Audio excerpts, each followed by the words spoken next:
आज हम बात करने वाले हैं डेथ रेस 3 के बारे में। ये फिल्म डेथ रेस सीरीज की तीसरी फिल्म है। तो अगर अब तक आपने इस सीरीज की बाकी 2 फिल्मों को नहीं देखा है तो उन वीडियोज का लिंक आपको नीचे डिस्क्रिप्शन में मिल जाएगा। तो इस वीडियो को देखने से पहले बाकी 2 वीडियोज को जरूर देखें, तभी ये फिल्म आपको बेहतर तरीके से समझ में आएगी। अब तक हमने देखा था कि लुकस अपने आखिरी रेस को जीतने ही वाला था, तभी उसके ऊपर मिसाइल छोड़ दिया गया और लुकस जिंदगी और मौत के बीच लड़ने लगा और लुकस का पूरा शरीर जल गया। लेकिन फिर भी इन लोगों ने लुकस को मजबूर किया कि वो रेस करे और इन लोगों ने लुकस को एक मास्क दिया और लुकस को बना दिया फ्रैंकेस्टाइन। और जब लुकस फ्रैंकेस्टाइन बन करके रेस करने उतरा तो उसने सबसे पहले सितंबर जून को मारा और वो उस रेस को भी जीत गया। और अब लुकस 4 रेस को जीत चुका है और अगर वो एक और रेस जीता तब शर्त के मुताबिक उसे जेल से रिहा करना पड़ेगा। तीसरे पार्ट की शुरुआत होती है और हमें पता लगता है कि दिन प्रतिदिन ये खेल और भी ज्यादा पॉपुलर हो चुका है और फ्रैंकेस्टाइन अपना चौथा रेस भी जीत चुका है। इसीलिए पूरी दुनिया में उसकी फैन फॉलोइंग बढ़ चुकी है और सारे लोग सिर्फ फ्रैंकेस्टाइन को देखना चाहते हैं। इसीलिए अब डेथ रेस गेम पूरी दुनिया की नजरों में आ गया है। तभी हम एक ब्रिटिश अरबपति को देखते हैं जिसका नाम है नाइल यॉर्क और नाइल अब इस जेल को खरीदना चाहता है क्योंकि अब उसकी रुचि इस गेम में बढ़ चुकी है और वो इस गेम को और भी बड़ा बनाना चाहता है। इसीलिए वो चाहता है कि वो इस जेल को खरीदे और अपने तरीके से इस खेल को चलाए।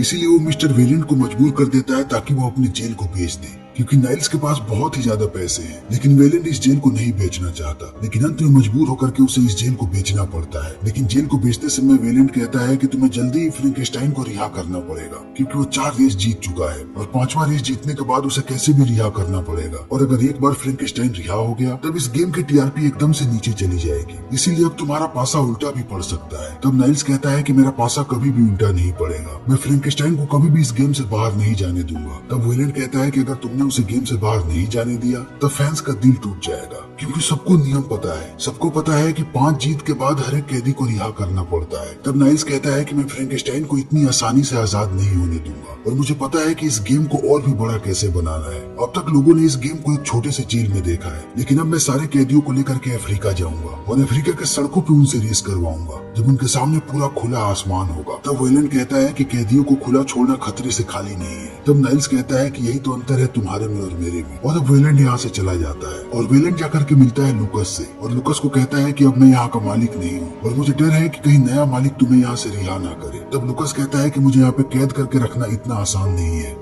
और वेलेंट कहता है कि तुम्हें यहाँ से निकलने के लिए बहुत ही कड़ी मशक्कत करनी पड़ेगी। फिर अगले दिन नाइल्स मिलता है लुकस से और कहता है कि पूरी दुनिया तुम्हारी फैन बन चुकी है और सब फ्रैंकेस्टाइन को देखना चाहते हैं, इसलिए मैं चाहता हूँ कि वो लोग हमेशा ही फ्रैंकेस्टाइन को देखें। तब लुकस कहता है कि मैं एक रेस जीतूंगा, उसके बाद मैं यहाँ से आजाद हो जाऊंगा। तब नाइल्स हंसने लगता है और कहता है कि तुम कभी भी यहाँ से आजाद नहीं होगे। अगर तुम इस रेस को जीते तब मैं तुम्हें मार दूंगा और जब तक तुम इस रेस को हारते रहोगे तब तक तुम जिंदा रहोगे। और अब नाइल्स जल्दी इन सारे लोगों को लेकर के पहुंचता है अफ्रीका। लेकिन जैसे ये लोग अफ्रीका पहुंचते हैं वहाँ के कुछ कैदी इन पे हमला करने लगते हैं क्योंकि इनके साथ सारी लड़कियां भी होती हैं जो नेविगेटर का काम करती हैं। और देखते ही देखते यहाँ पे घमासान लड़ाई होने लगती है और लुकस भी उनका मुकाबला करने लगता है। लेकिन इसी लड़ाई के दौरान लुकस का मास्क नीचे गिर जाता है और कैटरीना देख लेती है कि लुकस ही फ्रैंकेस्टाइन है। इसीलिए कैटरीना को बहुत ही ज्यादा गुस्सा आता है और वो लुकस से कहती है कि तुमने हम सबसे झूठ बोला है और तुमने हम सबको धोखा दिया है। तुम्हें हमें बता देना चाहिए था कि तुम जिंदा हो और तुम ही फ्रैंकेस्टाइन हो। और लुकस कहता है कि ये सब बताना इतना आसान नहीं था। तब कैटरीना कहती है कि क्या तुमने उन लोगों से कोई डील की है? तब लुकस कहता है कि नहीं। लेकिन अब सारे लोग लुकस पे बहुत ही ज्यादा गुस्सा है, इसीलिए वो यहाँ से चले जाते हैं। तभी अगले दिन लुकस पहुंचता है गोल्डबर्ग के पास और कहता है कि मुझे तुम्हारी मदद चाहिए क्योंकि बिना तुम्हारी मदद के मैं ये रेस बिल्कुल नहीं जीत पाऊंगा। और गोल्डबर्ग कहता है कि हाँ मैं तुम्हारी मदद करूंगा, लेकिन अब से तुम कभी भी मुझसे झूठ नहीं बोलोगे। और लुकस मान जाता है। तभी दूसरी तरफ एक और मैच होता है और ये मैच होता है सारे नेविगेटर्स का। अभी यहाँ पे कुल 16 नेविगेटर्स है, लेकिन इन्हें सिर्फ 10 नेविगेटर्स चाहिए, इसीलिए इन सब के बीच लड़ाई होगी और 16 में से सिर्फ 10 ही नेविगेटर्स जिंदा बचेंगे। और अब सारे लड़कियों के बीच घमासान लड़ाई होने लगती है और कैटरीना यहाँ पे बहुत सारी लड़कियों को मारती है और जल्दी ही 6 लड़कियां मारी जाती हैं। इसीलिए अब रेस की तैयारी होने लगती है। लेकिन रेस शुरू होने से पहले सारे नेविगेटर और रेसर के पीछे एक ट्रैकिंग डिवाइस लगाया जाता है ताकि अगर ये लोग यहाँ से भागने की कोशिश करें तब इन्हें ट्रैक करके मार दिया जाए क्योंकि अभी लोग गाँव के बीचों बीच अपनी गाड़ी चलाने वाले हैं जहाँ पर कोई भी बाउंड्रीज नहीं है। और अब जल्दी ही शो शुरू होने वाला होता है। लेकिन शो के शुरू होने से पहले हम अभी शो की नई होस्ट को देखते हैं जिसका नाम है सटाना। और अब सारे के सारे रेसर्स अपनी अपनी गाड़ियों के पास जाने लगते हैं और सारे के सारे नेविगेटर्स भी। और लुकस के साथ एक बार फिर से हम कैटरीना को देखते हैं और लुकस यहाँ पे कैटरीना से बात करने की कोशिश करता है ताकि वो उससे माफी मांग सके। लेकिन कैटरीना यहाँ पे लुकस से बिल्कुल भी बात करने को तैयार नहीं है। और अब जल्दी इस रेस का काउंटडाउन शुरू हो जाता है। लेकिन काउंटडाउन खत्म होने से पहले ही एक आदमी अपनी गाड़ी को लेकर के यहाँ से जाने लगता है और इस चीज को नाइल और सटाना देख लेते हैं। इसीलिए वो उसके ट्रैकिंग डिवाइस को ट्रैक करते हैं और यहाँ से एक मिसाइल छोड़ते हैं और ये मिसाइल जाकर के जल्दी ही उसकी गाड़ी के परखच्चे उड़ा देती है और अब 10 में से सिर्फ 9 रेसर्स बचते हैं और अब देखते ही देखते जल्दी ये रेस शुरू हो जाती है और सारे लोग अपनी गाड़ियों को आंधी की स्पीड से बढ़ाने लगते हैं और जल्दी ये सारे लोग पहुंचते हैं एक मरुस्थल में और इसी मरुस्थल में अभी इन्हें हथियार मिलने वाले होते हैं, लेकिन उससे पहले इन्हें शील्ड को पार करना है और अब शील्ड को पार करने के लिए सब एक दूसरे को मारने लगते हैं और ये लड़ाई बद से बदतर होती चली जाती है और बहुत कम लोगों को यहाँ पे हथियार मिल पाता है, लेकिन जिन्हें भी हथियार मिलता है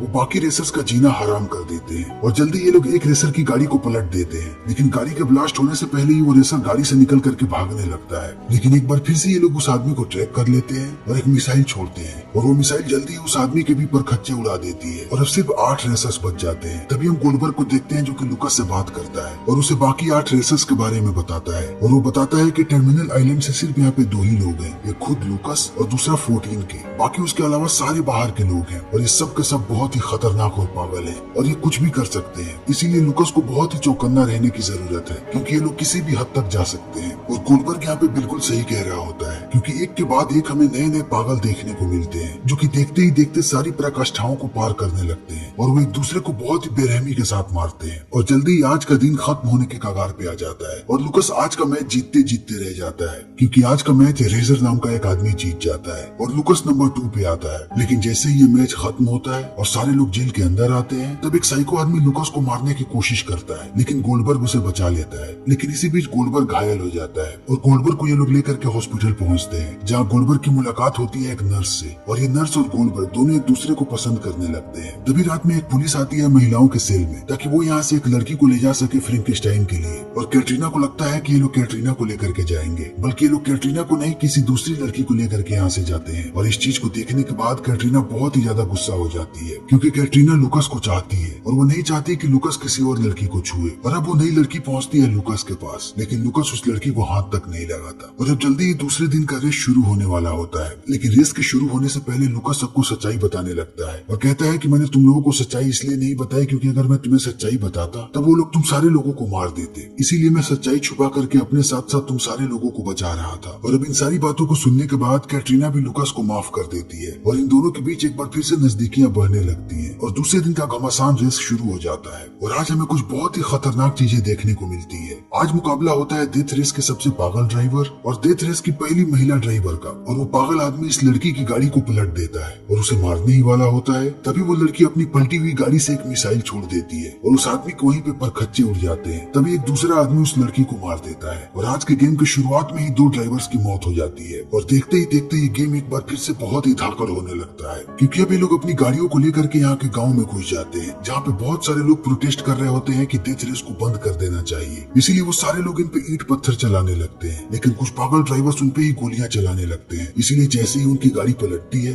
वो भीड़ इन ड्राइवर्स को मारने लगती है। तभी हम लुकस को देखते हैं जो कि अपनी प्लानिंग के मुताबिक सारे कामों को कर रहा है क्योंकि आज के रेस से पहले उसने अपने सारे साथियों के साथ एक प्लानिंग की थी। इसीलिए प्लानिंग के तहत वो घुस जाता है आतंकवादियों के बसेरे में और वहाँ पे उन पे गोलियां चलाने लगता है और ये सारे आतंकवादी पागल हैं, इसीलिए वो भी अपनी गाड़ियों में बैठते हैं और इनकी गाड़ियों पे हमला करने लगते हैं। और अब लुकस की परेशानियां थोड़ी कम हो जाती है क्योंकि लुकस के पीछे कई लोग लगे थे जो उसे मारना चाहते थे, लेकिन अब ये सारे आतंकवादी उनके भी पीछे लग चुके हैं और वो सारे लोगों को मार रहे हैं। इसीलिए अब लुकस उनका ध्यान भटकाने में बिल्कुल कामयाब रहा है। इसीलिए अब यहाँ पे चारों तरफ घमासान लड़ाई हो रही है और चारों तरफ गोलियां चल रही है। इसीलिए नाइल एक हेलीकॉप्टर भेजता है ताकि वो इन्हें बचा सके और अब सारे हेलीकॉप्टर वाले इन आतंकवादियों पे गोलियां चलाने लगते हैं। तब तक ये सारे लोग अपने फिनिश लाइन तक पहुंचने वाले होते हैं। इसी बीच कोई गोल्डबर्ग और लिस्ट के पास एक बॉम्ब फेंक देता है और इस ब्लास्ट में लिस्ट तो बच जाता है, लेकिन गोल्डबर्ग की हालत बहुत ही ज्यादा खराब हो जाती है। इसीलिए लुकास अब अपनी गाड़ी को फिनिश लाइन तक लेकर के नहीं जाता और वो मास्क पहन करके गाड़ी से नीचे उतर जाता है क्योंकि वो गोल्डबर्ग के पास जाना चाहता है। तभी उसे पता लगता है कि गोल्डबर्ग मर चुका है और इसी के साथ आज का भी दिन खत्म हो जाता है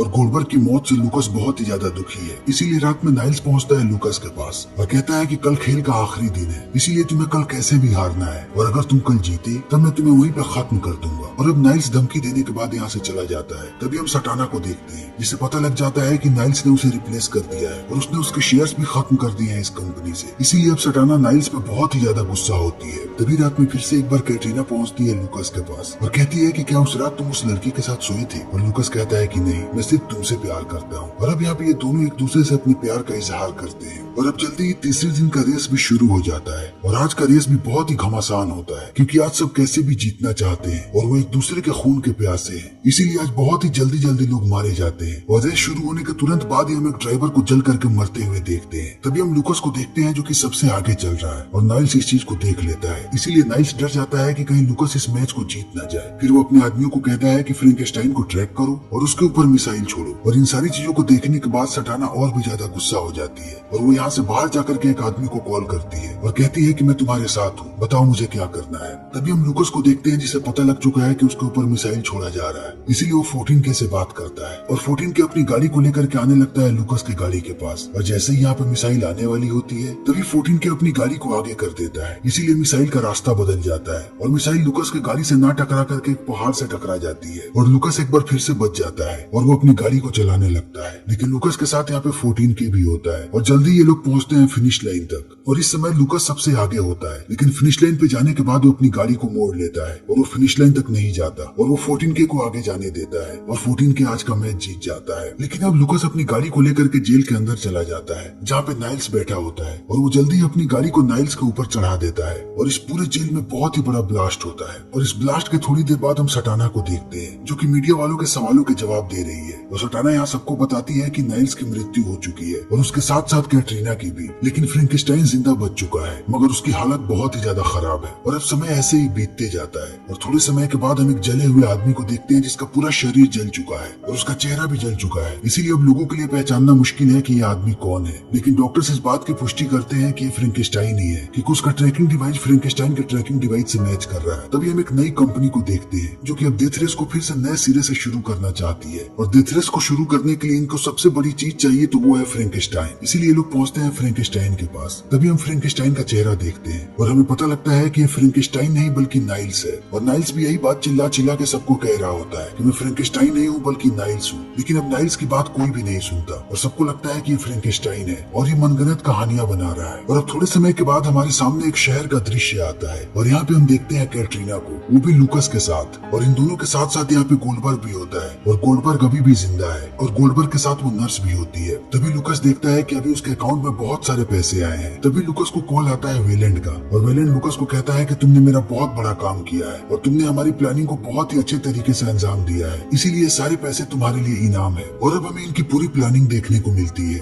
वेलेंट जब आखिरी बार लुकस से मिला था तभी इन लोगों ने इन सारी चीजों की प्लानिंग की थी कि उन्हें कैसे भी नाइल्स को सबक सिखाना है और उसे मौत से भी बदतर एक जिंदगी देनी है। इसीलिए जब लुकस अफ्रीका पहुंचा तब उसने गोल्डबर्ग के साथ मिलकर के ये प्लान बनाया। इसीलिए गोल्डबर्ग ने जानबूझ के अपने मौत का नाटक किया और फिर अंत में सटाना भी इनसे मिल गई। इसीलिए रेस के खत्म होते ही लुकस और कैटरीना अपनी गाड़ी को लेकर के घुसे जेल में और उन लोगों ने अपनी गाड़ी को नाइल्स के ऊपर चढ़ा दिया। लेकिन इससे पहले वो अपनी गाड़ी से कूद चुके थे और अपनी गाड़ी से कूदने के बाद वो यहाँ से भाग गए और फिर नर्स ने इन्हें भी मृतक घोषित कर दिया और फ्रैंकेनस्टाइन के ट्रैकिंग डिवाइस को लगा दिया नाइल्स के गर्दन पे ताकि सबको लगे कि नाइल्स ही फ्रैंकेनस्टाइन है। और एक बार जब कैटरीना और लुकस मृतक घोषित हो गए उसके बाद चुपके से वो जेल से भागने लगे। लेकिन भागते समय उन्होंने लिस्ट को भी अपने साथ चलने के लिए कहा, लेकिन लिस्ट ने इनके साथ जाने से मना कर दिया और लिस्ट ने कहा बाहर मेरे लिए कुछ भी नहीं रखा और जेल में मैं अपने आप को ज्यादा प्रोडक्टिव पाता हूँ। इसीलिए लिस्ट जेल के अंदर रह गया और ये बाकी चारों लोग जेल से बाहर आ गए। लेकिन इन लोगों ने नाइल्स को पूरी जिंदगी के लिए जेल में कैद करवा दिया और वेलेंट यही चाहता था क्योंकि वेलेंट से जबरदस्ती नाइल्स ने उसका जेल छीना था। इसीलिए वेलेंट नाइल्स को बहुत बड़ी सजा देना चाहता था।